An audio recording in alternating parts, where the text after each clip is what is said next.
tactics used by immigration agents in President Trump's immigration crackdown have drawn criticism across the country. And that push is showing no signs of slowing. The administration says it's adding 10,000 new officers to its ranks through funding from the One Big Beautiful Bill. But the training those recruits are getting is coming under fire thanks to a former career ICE employee turned whistleblower.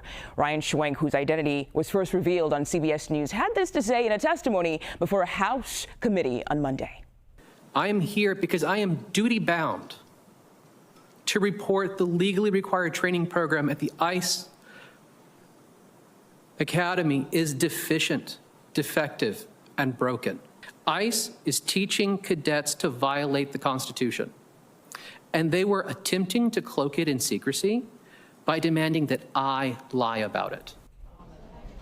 Ryan Schwank joins us now, along with his attorney, David Kligerman, counsel with whistleblower.org. Thank you so much to you both for joining us on 24/7 today. And Ryan, I want to start with you. We know you testified there that these agents, they are being trained to break the law. Can you tell us more about that? Yes, thank you. I'd love to. So the officers are being trained that they can enter into people's homes without a judicial warrant. That is, that they can go up to a house and without having a judge say that they can do this, and without having any kind of exception to the Fourth Amendment, go into that home and remove people by force if necessary.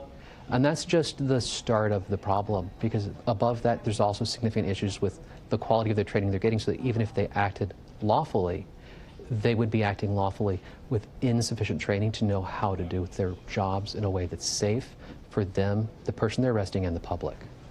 So let's talk about this, because the Department of Homeland Security, which oversees ICE, sent CBS News this statement. It reads, DHS has streamlined training to cut redundancy and incorporate technology advancements without sacrificing basic subject matter content. Under these new improvements, candidates still learn the same elements and meet the same high standards ICE has always required.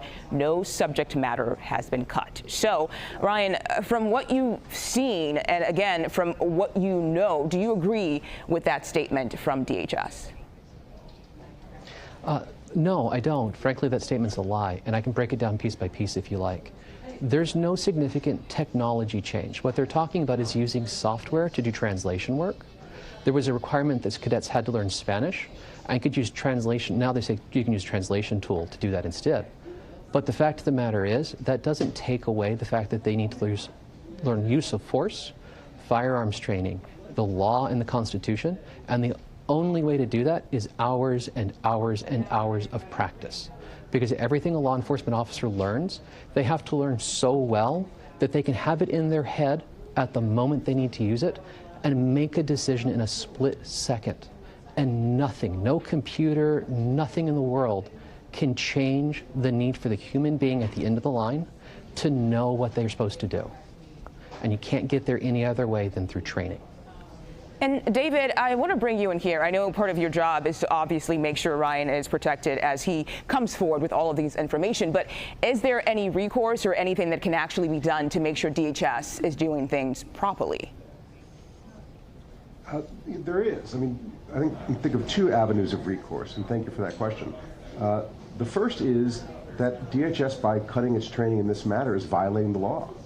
DHS is statutorily required to have something called basic immigration law enforcement training. It's in the Code of Federal Regulations. It's based on the statute.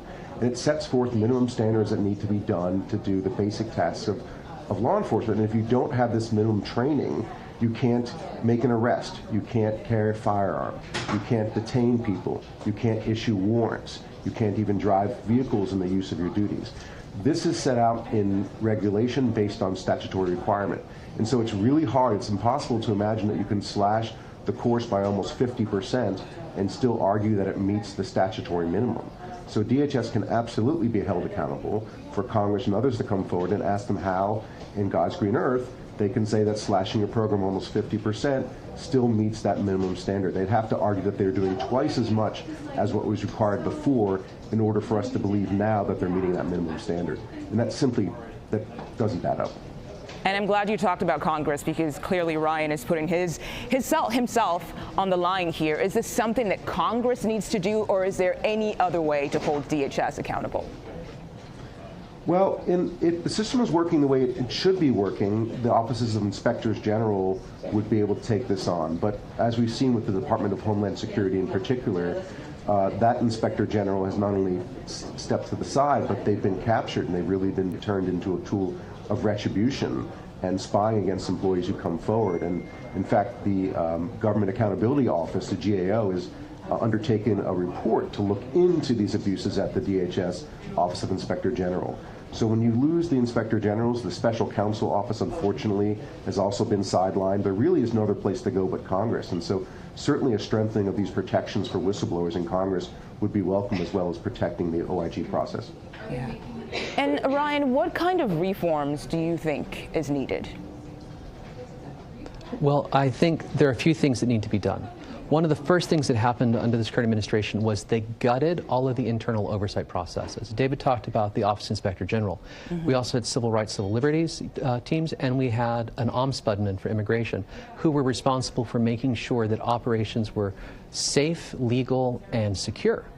And all of those operations, all of that kind of internal oversight has essentially been removed or curtailed to the point that it's functionless, that doesn't do anything. If we want to see real reform, we have to look at two things. We have to look at making sure the officers who are going out to conduct immigration operations have enough training to do it safely. We don't want to see what happened in Minneapolis happen again, or the things we've seen from around the country. And what has worried me from the start with this is what we've been seeing in the news, like the Renee Good shooting, the Alex Preddy shooting. Those were done by officers who had extensive training and experience. They had significantly more training and experience than the officers that are graduating now. And I believe those officers can be taught to do the job correctly. I believe they want to be taught to do the job correctly. But without the agency admitting there is a problem and making the changes it needs, that's not going to happen, and the public is going to be endangered by the people who signed up to protect it. Okay. Ryan Schwank and David Kligerman, thank you both for joining us today. We do really, really appreciate your time. Thank you.